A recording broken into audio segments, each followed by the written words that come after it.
In the past decade, the number of American adult smokers has fallen probably by around 20 million people. The number of cigarettes being sold in the US is also on the way down, and industry insiders expect that this decline is going to accelerate over the next decade. So normally, when customers vanish, an industry suffers. Think, for example, of video rental companies. But in this case, something different is happening.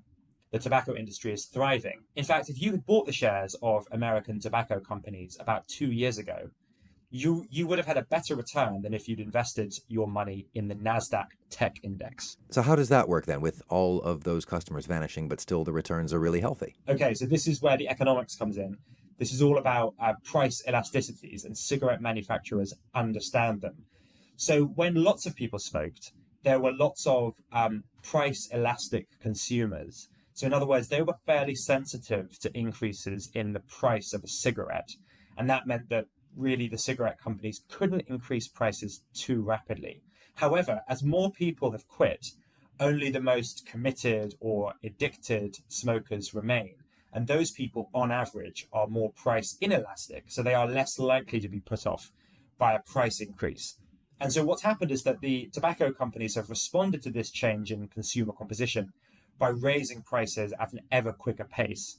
And our analysis of official price data indeed shows that tobacco price inflation in America has steadily increased relative to overall inflation. And they're doing this just out in the open, fairly cynically exploiting those most addicted smokers. Yes, the companies know exactly what they're doing, and they even talk about it in the earnings calls they have with their investors. So one large brand, for example, says that it can continue to take pricing to offset volume declines.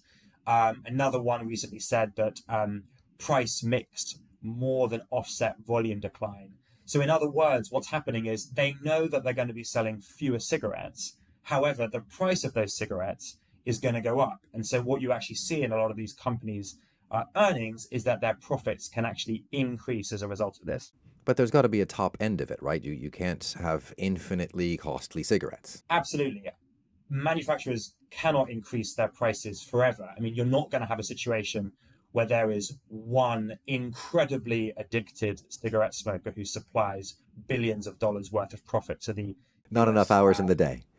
Right, not enough hours in the day.